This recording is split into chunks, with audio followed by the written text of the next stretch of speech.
Gold, trusted gold buyers. మీరు తాకట్టు పెట్టిన బంగారాన్ని విడిపించి ఈ రోజు ఉన్న మార్కెట్ ధరకు కొనబడను.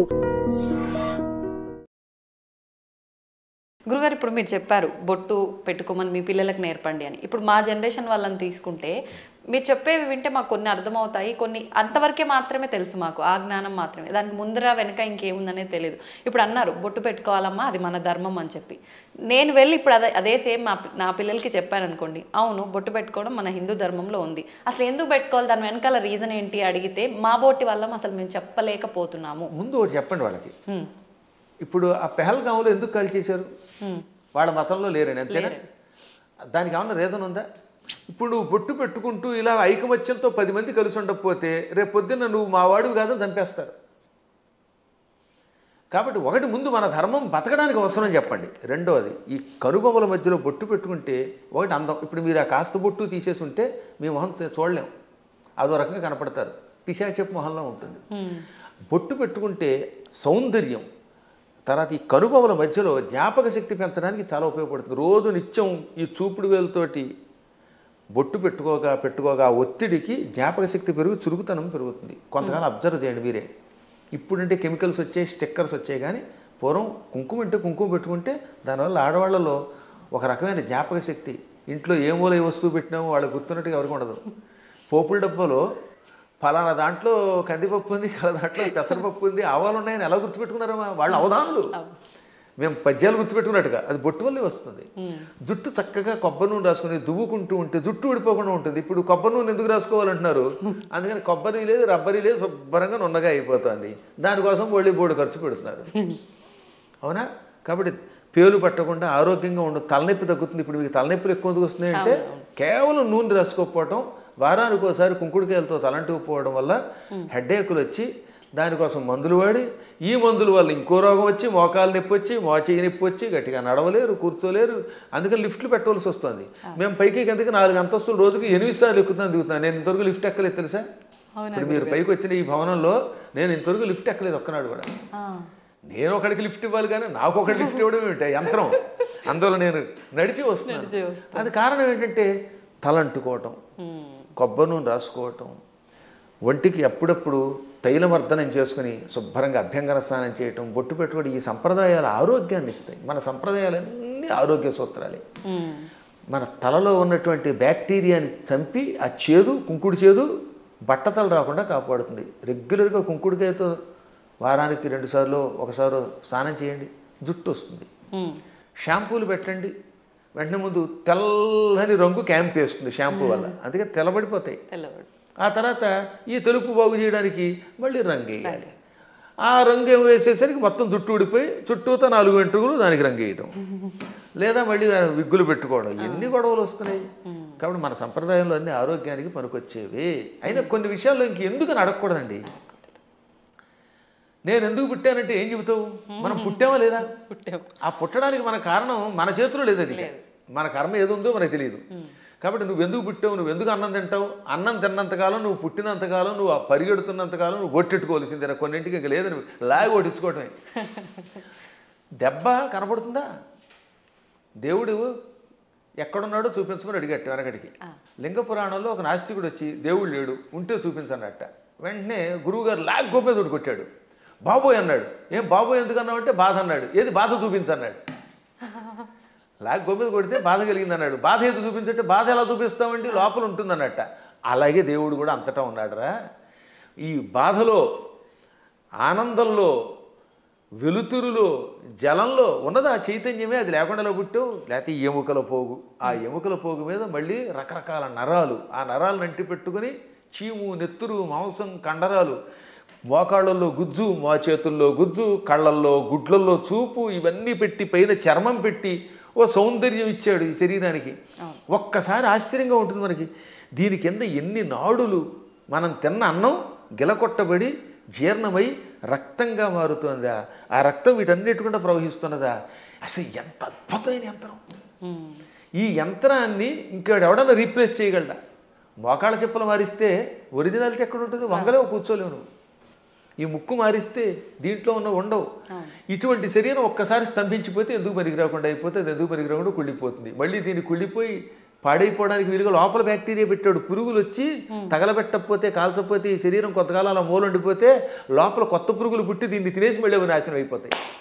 శుద్ధి చేసి వెళ్ళిపోతుంది అది. అటువంటి ఈ అస్థిపంజరాన్ని దీని మీద ఇన్ని రకాలైన విశేషాలని పెట్టి సృష్టి కొంతకాలం నడిపిస్తూ మళ్ళీ వీడు వెళ్ళిపోయాక ఎక్కడికి వెళ్ళాడో తెలియకుండా చేసే అపూర్వమైన ఆ అద్భుత దివ్యశక్తే పరమాత్మ అంటే. కాబట్టి వాడు అంతటా ఉన్నాడు.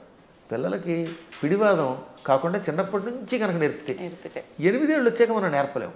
బై బర్త్ చిన్నప్పటి నుంచి బొట్టు బొట్టు కట్టు వాడికి స్తోత్రాలు నేర్పాలి. ఇప్పుడు నేను ఉదాహరణ చూస్తాను, మా మనవడు ఉన్నాడు, మా మనవరాలు ఉండేది. వాళ్ళు రామ అనకుండా అన్నం తినరు. వాళ్ళ అమ్మ నాన్న అలా పెంచుతున్నారు. శివాజీ మహారాజుకి జై అంటాడు మా మనవడు వచ్చి కత్తి తీసి. ఆ శివాజీ కథలు నేర్పారు. ఆ రకంగా చిన్నప్పటి నుంచి నేర్పితే ఖచ్చితంగా ఈ మార్గంలో వస్తారు. నేర్పినారని దరిద్రులు కొంతమంది ఉంటారు, కొంతమంది క్రూరులు. ఆ కమ్యూనిస్టులు మనమేం బాగు చేయలేము. వాళ్ళు నికృష్టులు, వాళ్ళ పక్కన వదిలేద్దాం, అది వాళ్ళ కర్మ. కానీ ముందు మన ప్రయత్నం మనం చేయాలి.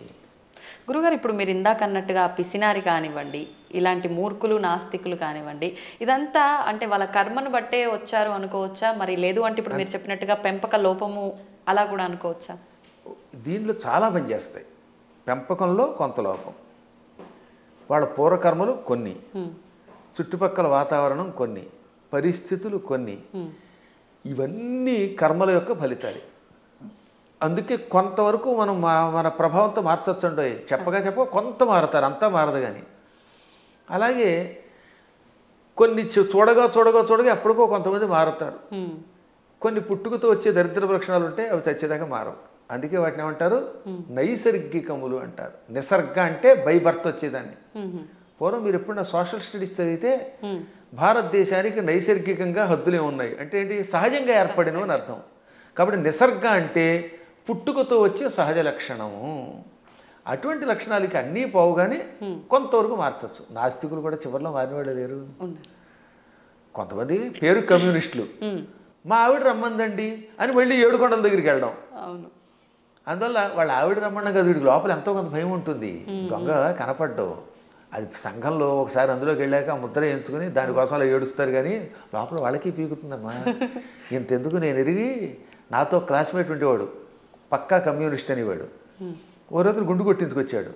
ఏమిటంటే తిరుపతి వెళ్ళాట. ఎందుకంటే ప్రపంచ నాస్తిక సభలు దిగ్విజయం అయితే గుండు కొట్టించుకుంటానన్నట్ట. అది వ్యవహారం. కాబట్టి ఇలాంటి వాళ్ళు కూడా ఉంటారు.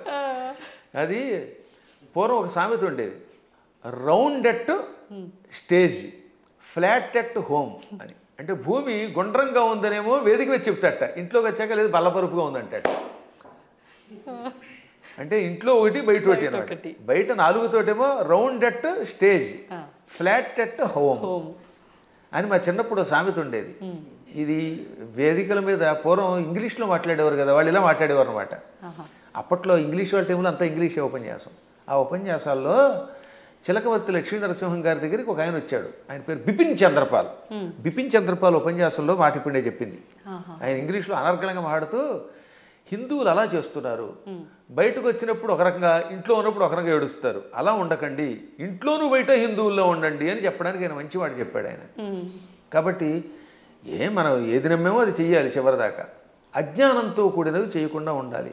సరే, ఏది ఏమైనప్పటికీ ముందు పిల్లల్ని మన మార్గంలో మనం పెంచుతామమ్మా. విన్నారా బాగుపడతారు, వినకపోతే మనం ఏం చేయగలుగుతాం? గుర్రాన్ని తీసుకెళ్ళగలం, మంచినీళ్ళు తాగించలేం కదా. అందువల్ల అలా చేయడానికి ప్రయత్నిద్దాం. మళ్ళీ భగవంతుని అనుగ్రహించినప్పుడు ఇంకోసారి కలుసుకుందాం. గురుగారు, ఒక చిన్న సందేహం. క్రిందటిసారి మనం చేసిన వీడియోలో విశుక్ర ప్రాణహరణ వారాహి వీర్యనందిత అని చెప్పి మీరు శ్లోకం చెప్పడం జరిగింది లలితా సహస్రనామాల్లోంచి. అది చాలామంది విషంగ ప్రాణహరణ అని చెప్పి కామెంట్లలో కూడా పెట్టడం జరిగింది. అసలు ఏంటండి వాస్తవం ఏంటి? ఇక్కడ 2 రకాలు. అది జ్ఞానంతో పెడితే పర్వాలేదు, ఎవడో చెప్పింది విని పెడితే అది వాడి కర్మ, మనం ఏం చేయలేం అనుకోండి.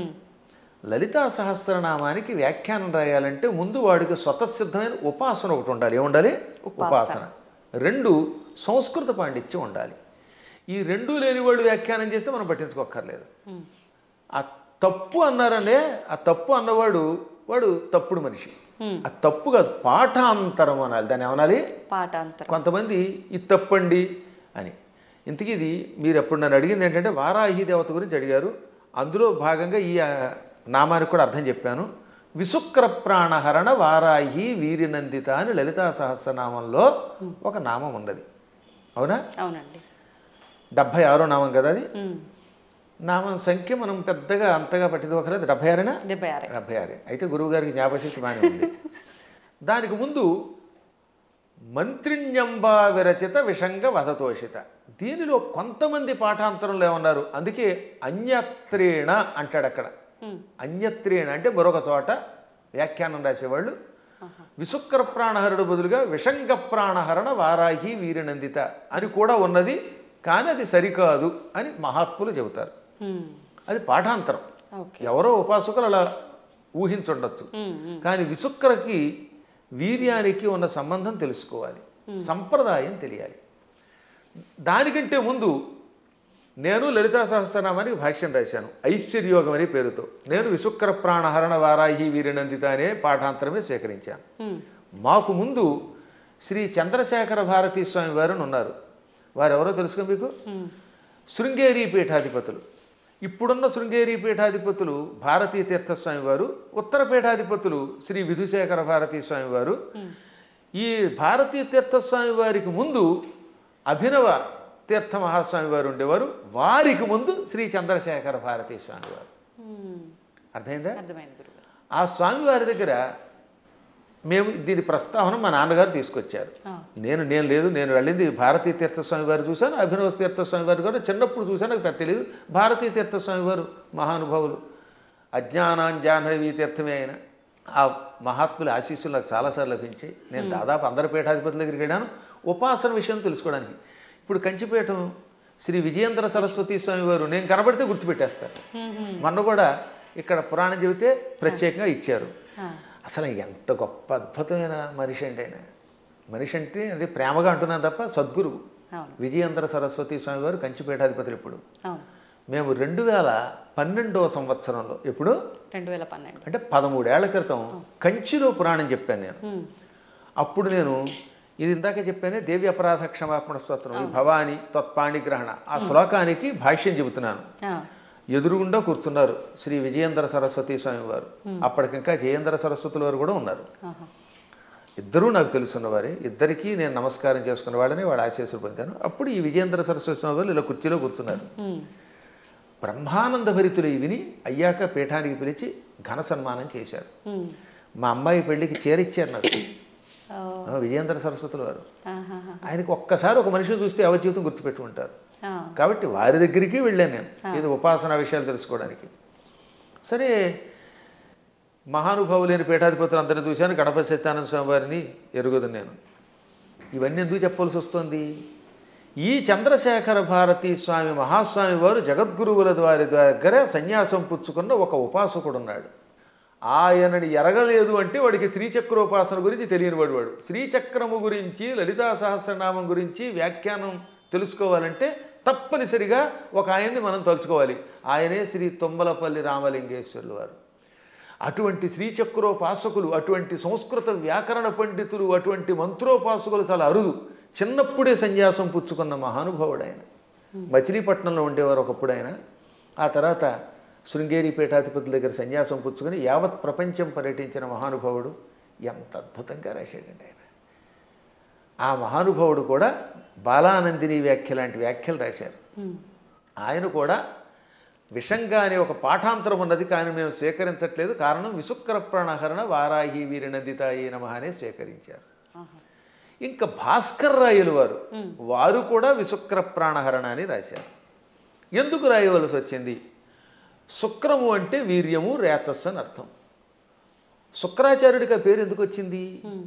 ఒకప్పుడు శుక్రాచార్యుడు చచ్చిపోయిన రాక్షసుల్ని బతికించడం మొదలెట్టాడు.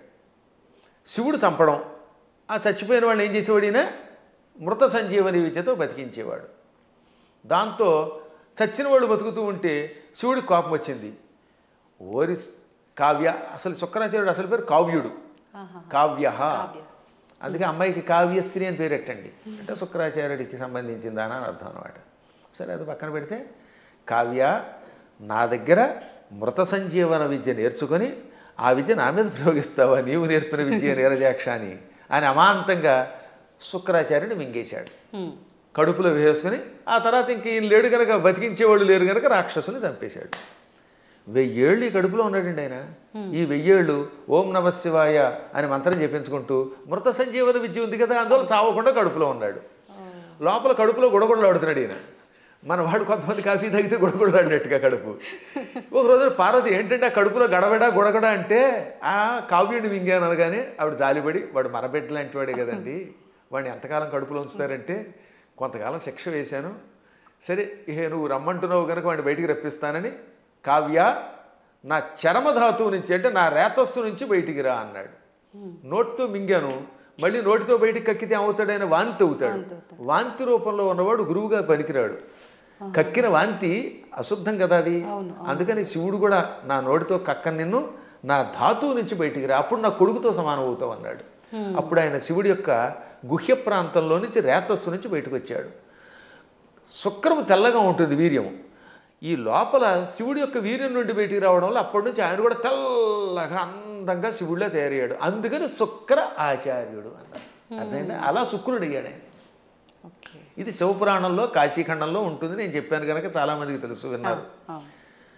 ఇప్పుడు శుక్రం అంటే ఏమిటనమాట? వీర్యము.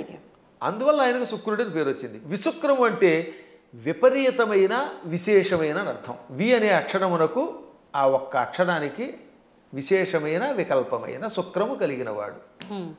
అంటే వాడికి విపరీత కామం, చాలా ఎక్కువ రేతస్సు ఉండేది. దాంతో వాడు ఇష్టం వచ్చినట్టు తిరిగేవాడు. ఇప్పుడు వాడు చావాలంటే ఏమవ్వాలి? ఆయుధాలకి చావాడు. వాడిలో ఉన్న రేతస్సంతా లాగేస్తే వాడు చచ్చిపోతాట. అది వాడికి వరం. అందుకని వారాహి దేవత ఏం చేసింది? మొత్తం వాడి శరీరంలో మనం చూడండి, స్ట్రా వేసి డ్రింక్ తాగేసినట్టుగా తన కోరలతో, వారాహి దేవత తన కోరలతో వాడి శరీరాన్ని గుచ్చి వాడిలో ఉన్న వీర్యం అంతా తాగివేసింది. ఇక్కడ వీర్యం అంటే పరాక్రమము, రేతస్సు, 2 అర్థాలు. వీర్య శబ్దానికి బలం అని కూడా అర్థం. అందుకే వీర్యము అంటే రాముడిలో వీర్యం ఉందంటే అక్కడ బలం ఉన్నదని అర్థం అనమాట. ఆ బలాన్ని, సత్వాన్ని తాగేసింది. అందువల్ల అక్కడ ఏమన్నాడు? విశుక్ర ప్రాణహరణ, విశుక్రుని యొక్క ప్రాణములను హరించిన, తాగేసిన వారాహి దేవత యొక్క వీర్యమునకు నందిత, సంతోషపడింది లలితది. ఇప్పుడు ఆ విశుక్ర శబ్దానికి ఈ వీర్యానికి ఇంటర్లింక్ ఇప్పుడు మీకు అర్థమైందా? ఆవిడ అక్కడ వీర్యమును తాగేయటం వల్ల ఆ వీర్యమునకు ఆవిడ సంతోషపడింది, ఆ బలానికి సంతోషపడింది. ఇక్కడ విషంగా రాస్తే ఈ రెండింటికి ఉన్న మంత్రార్థాలు, గూఢార్థాలు దెబ్బతింటాయి. ఎందుకంటే కొన్ని చెప్పడానికి స్టేజీ కాబట్టి చెప్పట్లేదు. కాబట్టి విశుక్రుణ్ణి చంపాలంటే వారాహి దేవతే ఉండాలి. అతని ప్రాణం పోవాలంటే లోపల ఉన్న వీర్యమును లాగాలి. వీర్యమును స్వీకరించడం వల్ల ఆవిడ కూడా వీర్యస్వరూపిణి అయ్యింది. ఆవిడ వీర్యస్వరూపిణి అయ్యింది కాబట్టి ఆ వీరత్వానికి ఆవిడ అమ్మవారు సంతోషపడింది. అద్భుతమైనటువంటి భావనలు తెలియాలంటే అక్షరము పరబ్రహ్మముగా ఉపాసించాలి. అందుకే అక్షరమును పరబ్రహ్మం అంటారు. అక్షర పరబ్రహ్మ యోగం అన్నారు. అందుకే భగవద్గీతలో కూడా మా నాన్నగారు చిన్నప్పుడు శబ్ద బ్రహ్మోపాసన చెయ్యాలి అని నాకు చెప్పారు. అంటే శబ్దం ఊరికే పైపైన ఏదో నోటికి వచ్చినట్టు వాగడం కాదు.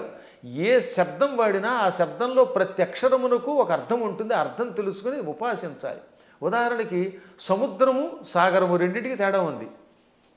అల్లసాని పెద్దన ఈ మనుచరిత్రలో ప్రవరుడు అనేవాడు ఏడుస్తున్నప్పుడు చింతాసాగరమన మునిగి అన్నాడు ఆయన.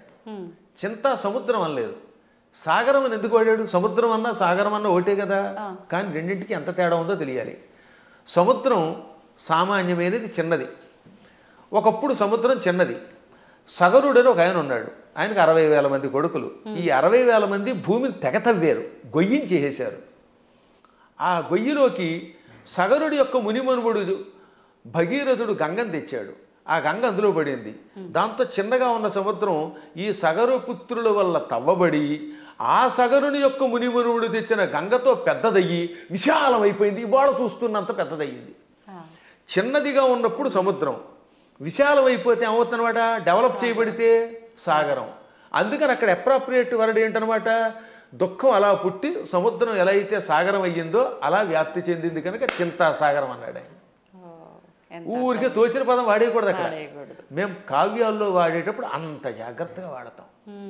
ఇవన్నీ తెలియాలంటే వాడికి ముందు శబ్ద బ్రహ్మ మీద పట్టుండాలి, వ్యాకరణం తెలియాలి, ఏ శబ్దానికి వ్యుత్పత్తి ఏమిటో తెలియాలి, పురాణములలో విశేషాలు తెలియాలి, ఉపాసనలో రహస్యం తెలియాలి, మంత్రశాస్త్రం మీద పట్టుండాలి, శ్రీచక్రంలో నవావరణములో ఏ ఆవరణంలో వారాహి దేవత ఉంటుందో తెలియాలి, వారాహి దేవతకి ఎన్ని కోరలు ఉన్నాయో తెలియాలి. తెలుసా? మళ్ళీ వారాహి దేవతకి ఎడమ వైపున 5 కోరలు, కుడివైపు 4 కోరలు, కుడివైపునేమో 5 కోరలు, ఎడమవైపు 4 కోరలు ఉంటాయి. 9 కోరలు ఉంటాయి లోపల. అది కూడా తెలియదు కొంతమందికి. అన్ని మామూలుగా దంతాలు వేస్తారు. ఈ వైపు 5, అందులో ఒకటి ఇలా వంగి ఉండాలి, ఒకటి పైకి రంపంలో ఉండాలి, ఈ వైపు 4 ఉండాలి. ఈ కోరలతో ఉన్న వారాహి దేవతను ఉపాసిస్తేనే సక్రమంగా పనిచేస్తుంది. ఆ 9 కోరలే శ్రీచక్రంలో నవావరణ పూజ. అవే నవరంధ్రాలన్నీ మనకి శుద్ధి చేసి పెడతాయి. అక్కడ ఈ వారాహి దేవతకి ఒక్కొక్క దానికి ఒక్కొక్క బీజం ఉంది 9 కోరలకి అన్నమాట. అందుకే వారాహి వీర్య నందిత ఎయి అనంటే ఒకసారి ఎన్ని అక్షరాలు ఉన్నాయి? వారాహి వీర్య నందిత యై 9. అదనమాట. ఇప్పుడు అర్థమైందా? ఆ 9 కోరలు. వారాహి వీర్య 5, నందితాయి ఇక్కడ. ఇక కంఠస్థానంలో నమః అనే అక్షరం బీజం ఇక్కడ చేరుతుంది వారాహి దేవతకి. ఓంకారం మూర్ధంలో ఉంటుంది. అందుకని ఓం వారాహి వీర్య నందితాయి నమః.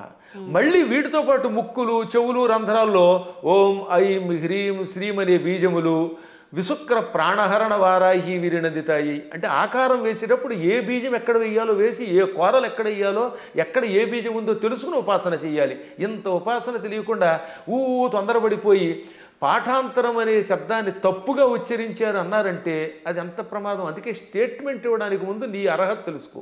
వాస్తవం. లేదా ఫలానా చోటండి పరమాచార్యులు వారు ఇక్కడ పాఠాంతరం ఉందని చెప్పారండి, లేకపోతే ఇంకొక ఆయన ఎవరో ఇలా పాఠాంతరం ఉందని చెప్పారండి, తుమ్మలపల్లి వారు కూడా పాఠాంతరం ఉందనే చెప్పారు, లేదా ఇంకో పెద్ద ఆయన చెప్పారండి అని చెప్పాలి. పాఠాంతరం అనాలి అక్కడ, తప్పనకూడదు.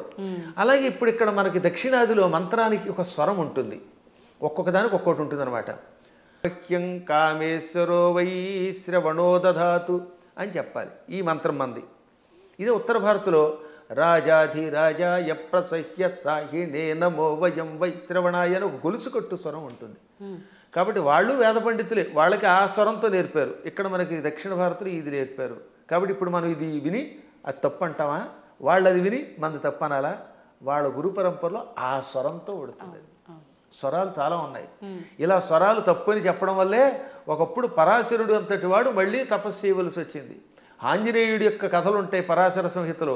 అందులో ధ్వజదత్తుడు అనేవాడు స్వరాన్ని పక్కవాడిని నీతి తప్పు అని ఆక్షేపిస్తే, స్వరం తప్పు కాదురా, వాళ్ళ సంప్రదాయంలో ఆ శాఖలో ఆ రకమైన స్వరం ఉంటుంది, నువ్వు ఆక్షేపించావు కనుక వచ్చే జన్మలో దరిద్రుడివై పుట్టు అని గురువుగారు చెప్పిస్తే దరిద్రుడై పుట్టాడు వాడు.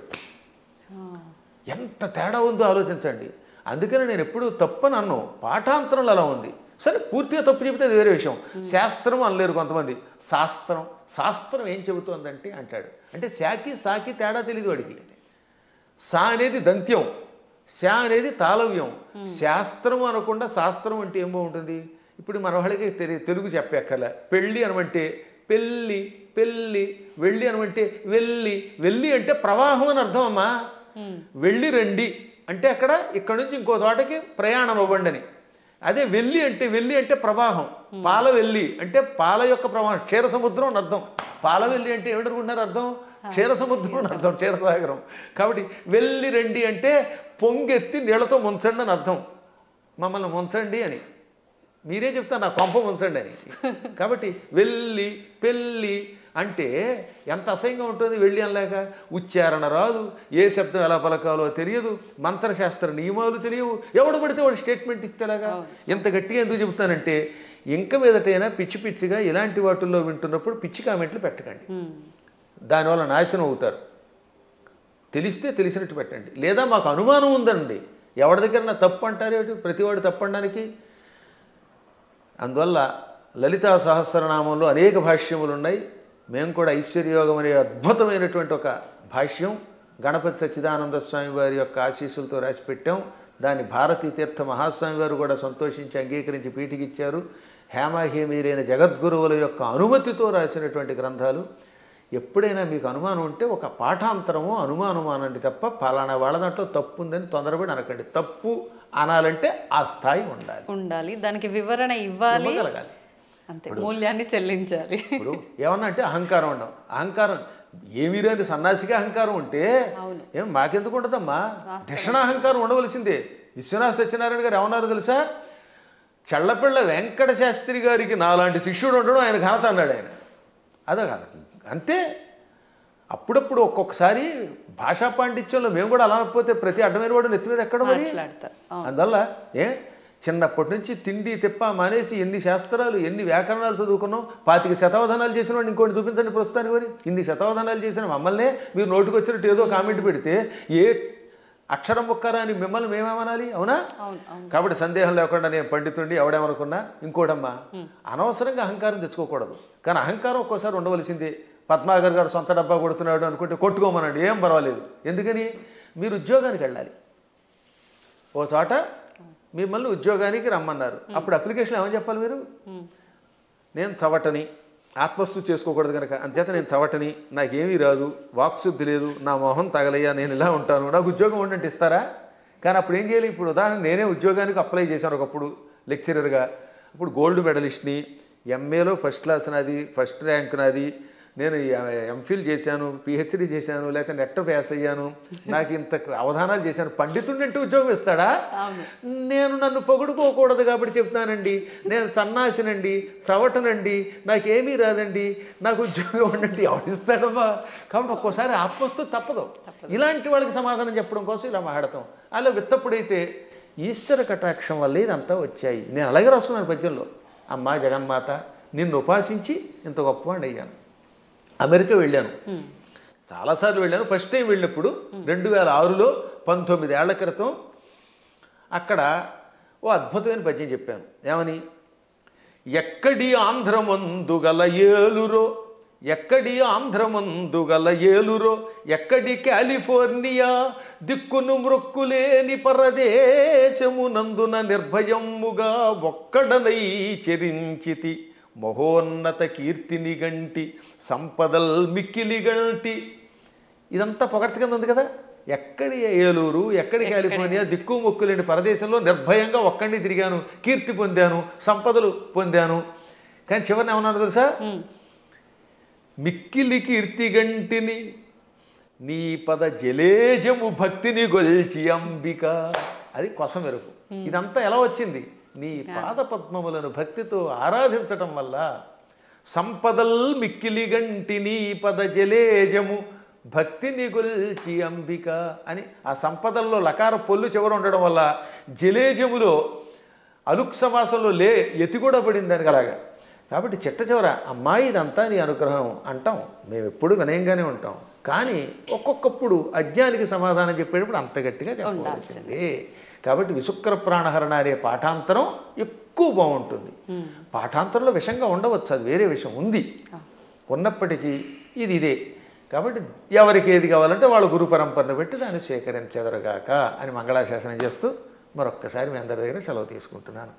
ఈ 2 మాటలు కూడా చెప్పేయండి గురుగారు. ఇంకా ఇప్పుడు ప్రతి ఒక్కరిలో ఉన్న ఒక చిన్న డౌట్ ఏంటంటే, వారాహి అమ్మవారు ఇప్పుడు మీరు చెప్పిన దాన్ని బట్టి పురాణాల నుంచి ఎప్పటి నుంచో ఉన్న విషయమే, కానీ ఇప్పుడు ఈ 3-4 సంవత్సరాల నుంచే కొత్తగా వింటున్నాం ఎక్కువగా. కాబట్టి ఎవరు ఆరాధించకూడదు, గోప్యంగా ఉంచాలి, గుప్త నవరాత్రులు ఇదంతా కూడా మాట్లాడుతున్నారు. అసలు వాస్తవం ఏంటంటే అక్కడ గోప్యంగా ఉంచమని ఎందుకన్నారంటే, ఎవరికి పడితే వాళ్ళకి, అజ్ఞానులకి, నాస్తికులకి, కమర్షియల్గా వాడుకునే వాళ్ళకి చెప్పకూడదు.